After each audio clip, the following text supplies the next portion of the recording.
반갑습니다. 어제 본문에서 예수님은 예루살렘에서 온 바리새인들과 서기관들의 유대 전통이 무엇이 문제인지 말씀하셨습니다.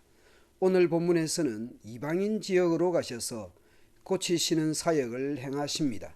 복음이 이방인 지역으로 확대되고 있는 것이죠. 예수님은 이방인들이 사는 두로와 시돈 지방으로 가십니다. 간절하고 절박한 문제가 있는 가나안 한 여인이 그 지경에서 나와서 소리를 지릅니다. 주 다윗의 자손이여 나를 불쌍히 여기소서. 이방인들에게도 예수님이 어떤 분인지 알려진 것 같습니다. 그 가나안 여인의 절박한 문제가 무엇인지 알 수 있습니다. 내 딸이 흉악하게 귀신 들렸나이다. 얼마나 간절하게 예수님께 나왔을지 짐작이 됩니다. 자식의 이런 상황에 엄마의 마음이 어떠했을지, 자식의 치료를 위해 무엇인들 못하겠습니까? 그러나 예수님은 한 말씀도 대답하지 아니하셨습니다. 그러자 예수님의 제자들이 와서 청하여 말하되 그 여자가 우리 뒤에서 소리를 지르오니 그를 보내소서. 유대인들은 이방인들을 상종하지 않는 문화였으니 제자들은 그 여인의 간청에 대해 무시하고 있습니다. 예수님께서 말씀합니다. 나는 이스라엘 집에 잃어버린 양 외에는 다른 데로 보내심을 받지 아니하였다고 말씀합니다. 이스라엘의 집에 잃어버린 양은 누구입니까? 이스라엘 사람들이 잃어버린 양인 셈입니다. 그들은 선지자를 죽였고 메시아를 배척하고 있습니다. 그 자신들은 하나님을 안다고 하지만 실제로는 모르고 있는 셈입니다. 바리새인들과 서기관들은 예수님을 선생님이라 부르고 배척하는 것과 달리 오늘 가나안 여인은 예수님을 주 다윗의 자손이라 부르는 것은 아이러니합니다. 그래도 그 지방 여인은 더 적극적으로 예수님께 매달립니다. 여자가 와서 예수께 절하며 이르되 주여 저를 도우소서. 예수님은 더욱 더 부정적으로 말씀합니다. 자녀의 떡을 취하여 개들에게 던짐이 마땅하지 아니하다. 이스라엘 백성은 자녀라 칭하시고 이방인은 개로 칭하십니다. 이것은 당시 유대인들의 일반적인 문화였습니다. 그래도 여하튼 예수님은 개보다는 다소 온화한 강아지라는 단어를 사용하십니다. 물론 개나 강아지나 유대인들은 부정적인 더러운 동물로 취급했습니다. 그래도 그 여인은 물러서지 않습니다.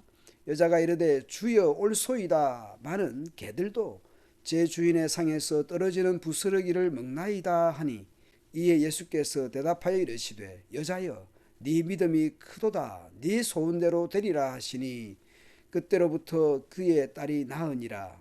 이 가나안 이방 여인의 간절함과 절박함이 예수님의 치료의 은혜를 받습니다. 이 여인은 예수님에게도 제자들에게서도 무시당하기도 하고 이스라엘 집에 잃어버린 양 외에 다른 데로 보냄받지 않았다며 거절당합니다. 자녀의 떡을 개에게 던지는 것이 마땅하지 않다고 또 거절당합니다. 그런데 그렇게 해도 그렇게 무시당하고 거절당해도 이 여인은 주 다윗의 자손이여 주여 저를 도우소서. 주여 옳습니다. 개들도 주인 상의 부스러기를 먹습니다. 마태복음에서 믿음이 크다는 예수님의 칭찬을 받은 사람이 이 여인입니다. 가나안 이방의 한 여인이 믿음이 크다는 칭찬을 받은 것입니다. 예수님께서 갈릴리 호숫가에 이르러 산에 올라가 앉으십니다. 유대인들이 거주하는 갈릴리보다는 이방인들이 거주하는 갈릴리 지역이었을 것으로 추측이 됩니다. 거기서도 예수님께서 고치십니다. 거기서도 예수님의 은혜가 임합니다. 큰 무리가 다리 저는 사람과 장애인과 맹인과 말 못하는 사람과 기타 여럿을 데리고 와서 예수의 발 앞에 앉힘에 고쳐주셨습니다. 말 못하는 사람이 말하고 장애인이 온전하게 되고 다리 저는 사람이 걸으며 맹인이 보는 것을 무리가 보고 놀랍게 여겨 이스라엘의 하나님께 영광을 돌리게 됩니다. 많은 사람이 예수님의 가르치심과 고치심에 함께했습니다. 예수님은 그 무리들에 대해 불쌍하게 여기십니다. 헬라어 성경에는 왜냐하면이 있습니다. 왜냐하면 그들이 나와 함께 있은 지 이미 사흘임에 먹을 것이 없기 때문이다. 길에서 기진할까 하여 굶겨 보내지 못하겠노라. 제자들은 지난번 오병이어 기적을 잊은 것일까요? 제자들이 이르되 광야에 있어 우리가 어디서 이런 무리가 배부를 만큼 떡을 얻으리이까?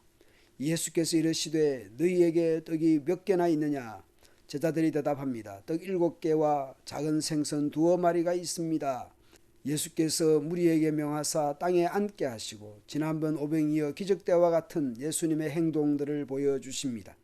예수님께서 떡 7개와 그 생선을 가지사 축사하시고 떼어 제자들에게 주시니 제자들이 무리에게 주매 배불리 먹고 남은 조각을 7광주리에 차게 거두었으며 먹은 자는 여자와 어린이 외에 4,000명이었습니다. 하나님 나라가 임하니 온갖 장애인과 질병이 치료를 받습니다. 회복을 가져옵니다. 예수님은 이방 여인도 이방의 병든 사람들도 예수님을 따르는 사람들도 모두 불쌍히 여깁니다. 이방인도 이방 여인도 불쌍히 여기십니다. 그 영혼을 치료하십니다. 또한 예수님의 말씀을 듣고 예수님의 고치심에 모여든 무리들이 배고파하고 굶주려 할 때에 그들에 대해서도 불쌍히 여기십니다. 영혼도 몸도 불쌍히 여기십니다. 하나님께 나아가는 자들마다 불쌍히 여기십니다. 주님이 나아가는 자리마다 은혜가 임합니다. 오늘도 우리의 모든 상황을 안고 주님께 나아갑시다. 지난밤의 한숨과 절망의 자리가 주님 안에서 감사가 되고 소망의 자리가 되기를 축원합니다. 감사합니다.